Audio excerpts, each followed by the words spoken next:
शुरुआत में हमें रास्ते में जाते हुए दो बसेस को दिखाया जाता है। उस बस में बहुत सारी फीमेल स्टूडेंट्स होती हैं जो वे सभी अपने क्लास के लिए जा रही होती हैं। उन्हीं में से एक का नाम मित्सुको था जो दिखने में काफी प्यारी थी। वो अपनी नोट्स बुक में कुछ लिख रही होती है। तब उसकी फ्रेंड्स उससे कहने लगती हैं कि क्या तुम हर वक्त लिखती रहती हो, क्या मिलेगा इस तरह की नोट्स बनाने से। यहाँ देखो सभी लोग एंजॉय कर रहे हैं, तुम भी क्यों नहीं करती। ये कहकर उसकी फ्रेंड उसकी नोटबुक को छीन लेती है और उसका पेन नीचे गिर जाता है और वो अपना पेन उठाने के लिए जैसे ही झुकती है तभी हम देखते हैं कि उस समय कोई चीज बहुत तेजी से आती है और उस लड़कियों के साथ उन दोनों बसेस को आधे पर से ही काट देती है, जिसकी वजह से सारी की सारी लड़कियां दो हिस्सों में कट जाती हैं। इसी के साथ जैसे ही मित्सुको ऊपर उठती है तब यह देखकर काफी हैरान हो जाती है कि यह क्या हो गया।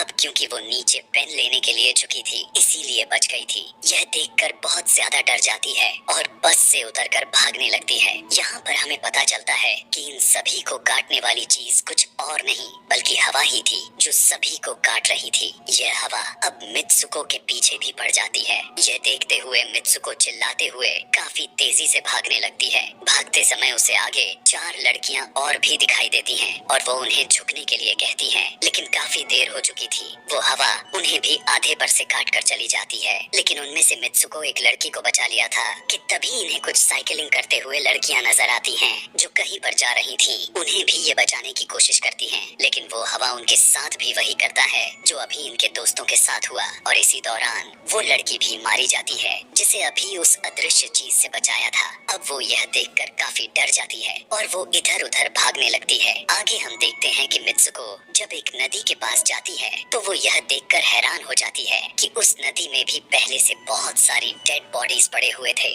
जिसने हवा ने यानी उस अदृश्य चीज ने काट दिया था। वहाँ से वो एक डेड बॉडी के कपड़े लेकर चीज हम देखते हैं कि मित्सुको चलते चलते एक स्कूल में पहुंच चुकी है जहाँ पर और भी बहुत सारी फीमेल स्टूडेंट्स थीं। उनका यूनिफॉर्म मित्सुको के यूनिफॉर्म से काफी डिफरेंट था, यानी यह भी था कि वो तो उनके स्कूल के स्टूडेंट तो नहीं थी कि तभी एक लड़की मित्सुको के पास आती है और उससे कहने लगती है कि तुम कैसी हो। दरअसल देखा जाए तो वो लड़की उसकी बेस्ट फ्रेंड थी, लेकिन मित्सुको उससे पूछती है कि क्या तुम सच में मेरी बेस्ट फ्रेंड हो, क्योंकि उसे कुछ भी समझ में नहीं आ रहा था कि उसके साथ हो क्या रहा है। वो काफी सदमे में थी। यहाँ पर हम यह भी जान पाते हैं कि मित्सुको और उसकी बेस्ट फ्रेंड काफी ज्यादा एक दूसरे को प्यार करती हैं कि तभी वहीं पर तेज हवा चलती है और मित्सुको डर कर बिल्डिंग के अंदर चली जाती है। उसकी बेस्ट फ्रेंड को कुछ भी समझ में नहीं आ रहा था कि ये हो क्या रहा है। वो मित्सुको से पूछने लगती है कि तुम इतना ज्यादा कांप क्यों रही हो और इतना ज्यादा डरी क्यों हो, तुम्हें हो क्या गया है। तब मित्सुको अपने बेस्ट फ्रेंड को सब कुछ बता देती है कि किस तरह से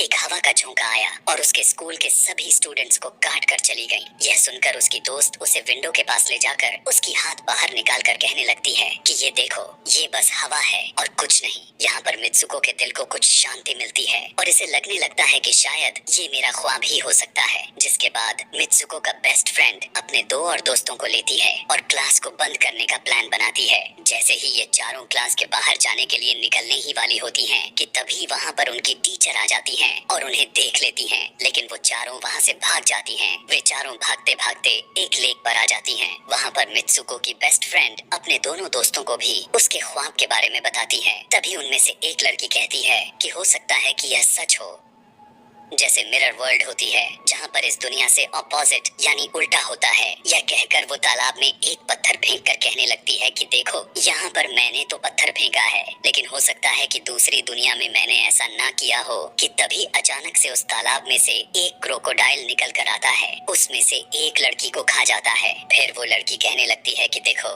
मैंने कहा था ना जो इस दुनिया में होता है वो उस दुनिया में बिल्कुल भी नहीं होता और जो उस दुनिया में हो रहा है वो इस दुनिया में नहीं हो सकता। तो इसको भी उसी दुनिया में मगरमच्छ ने खाया है। और यहाँ पर ये देखो ये तो बिल्कुल सेफ है। उसी लेक के पास एक बिस्तर यानी एक बेड नजर आता है। ये चारों उस बेड से तकिए को उठाकर खेलने लगती हैं कि तभी हम देखते हैं दूर से दो लड़कियां इन्हें देख रही थीं। उन दोनों लड़कियों में से एक ब्राइडल बनी हुई थी क्योंकि ये दोनों लड़कियां आपस में एक दूसरे से शादी कर ली थीं। जिसके बाद उनमें से एक फ्रेंड बताती है कि हमें कुछ ऐसा करना होगा जो उस दुनिया में इम्पॉसिबल हो, क्योंकि हमारे हमारी किस्मत तो पहले से लिखी जा चुकी है, लेकिन हम इसे बदल भी सकते हैं। जिसके बाद ये सभी लड़कियां अपने स्कूल में वापस आती हैं और नेक्स्ट लेक्चर लेने के लिए क्लास में चली जाती हैं कि तभी मित्सुको देखती है उसके पास एक तकिया पड़ा हुआ है। अब जैसे ही वो इस तकिए को उठाने के लिए नीचे झुकती है कि तभी उसकी टीचर पूरे क्लास में गन से फायर करने लगती है। और जैसे ही मित्सुको उस तकिए को उठाकर ऊपर देखती है तो उसके क्लास के सभी लड़कियां मारी जा चुकी होती हैं। और यहाँ पर एक बार फिर वो बच जाती है, जैसे पिछली बार अपने ड्रीम्स में बच गई थी। मित्सुको की टीचर उसके पास आकर कहती है कि तुम्हारी हिम्मत कैसे हो गई, इस क्लास को बंद करने की, तुम्हारा भी मरना तय है। कि तभी उसी वक्त दो लड़कियां और आ जाती हैं और मित्सुको को बचाकर वहाँ से भागने की कोशिश करती हैं, लेकिन एक दूसरी टीचर वहाँ पर आकर उन दोनों लड़कियों को मौत के घाट उतार देती है। अब जितने भी स्टूडेंट्स की जान बच गई थी, मित्सुको उनके साथ बाहर भागने लगती हैं, लेकिन स्कूल की सभी टीचर्स उन सभी लड़कियों पर फायरिंग करने लग जाती हैं। अब यहाँ पर फायरिंग के दौरान सभी लड़कियां जैसे ही वहाँ से बाहर आती हैं तो यहाँ पर हवा उन्हें काट देती है।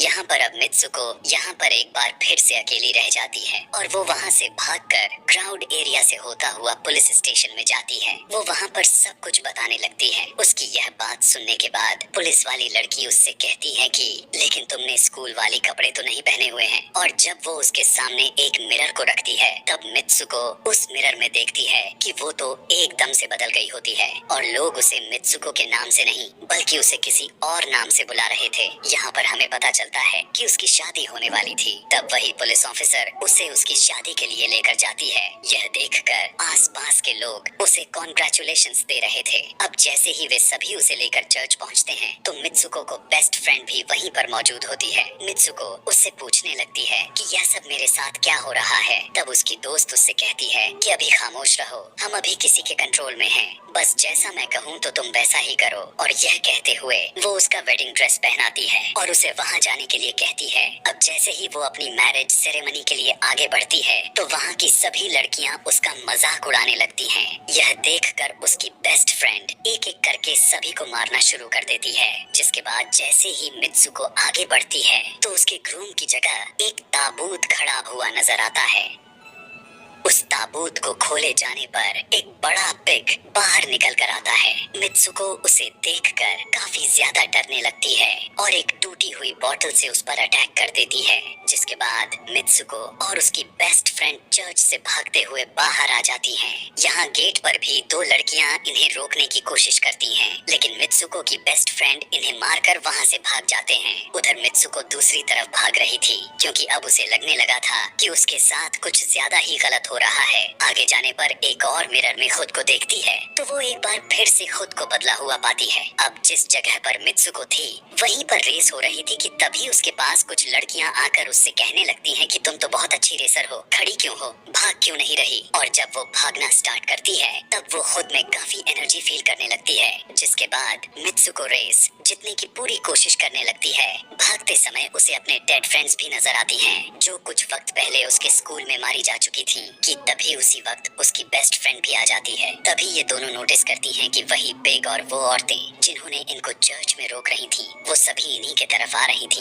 भागते समय कुछ लड़कियां मित्सुको से कहने लगती हैं कि इस दुनिया से बाहर चली जाओ। इसके बाद हम आगे देखते हैं कि मित्सुको भागते भागते एक सुनसान अंधेरी जगह पर आ जाती है। वहीं पर कुछ स्टूडेंट्स नजर आती हैं जिन्होंने यूनिफॉर्म पहना हुआ था। वो सभी लड़कियां मित्सुको से कहने लगती हैं कि हम सभी मरे हुए हैं और तुम्हें भी मार देंगे। लेकिन तभी मित्सुको की बेस्ट फ्रेंड वहाँ पर आकर उस लड़की को मारकर वहाँ से मित्सुको को भगा ले जाती है। मित्सुको की बेस्ट फ्रेंड उसे अपना नाम जोर जोर से पुकारने के लिए कहती है, जिस पर मित्सुको अपना नाम जोर जोर से लेने लगती है। इसी के साथ मित्सुको अपना असली रूप में वापस आ जाती है। उसकी बेस्ट फ्रेंड उसे अपना हाथ दिखाते हुए कहती है कि प्लीज मेरे हाथ में जो वायर लगी हुई है उसे बाहर खींच दो ताकि मैं इस दुनिया से बाहर जा सकूं। लेकिन मित्सुको को डर भी था कि कहीं यह वायर खींचने से उसकी जान न चली जाए। और क्योंकि मित्सुको अपने बेस्ट फ्रेंड को काफी ज्यादा प्यार करती थी इसलिए वो ऐसा नहीं करना चाहती थी। लेकिन ज्यादा उसे फोर्स करने पर वो उसकी वायर्स खींच देती है।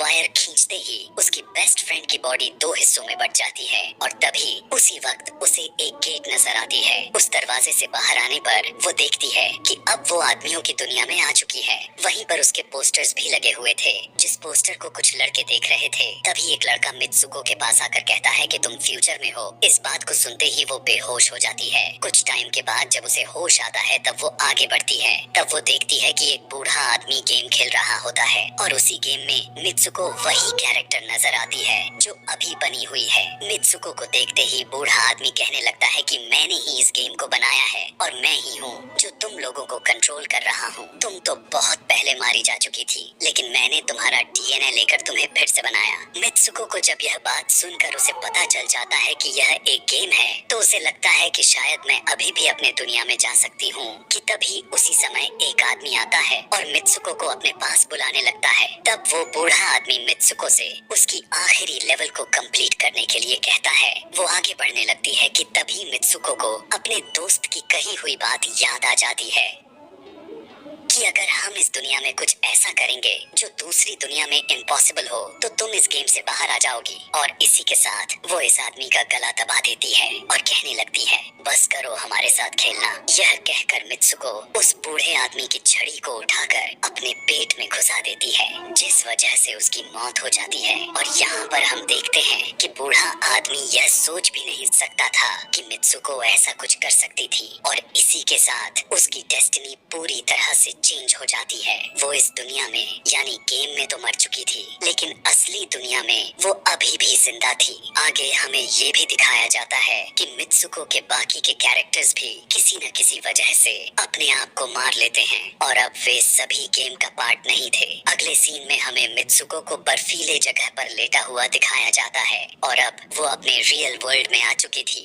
और इसी के साथ यह दिमाग घुमा देने वाली कहानी यहीं पर खत्म हो जाती है। आगे और भी ऐसे ही एक्सप्लेनेशन मूवीज देखने के लिए कमेंट में नेक्स्ट लिखना ना भूलें। Thanks for watching.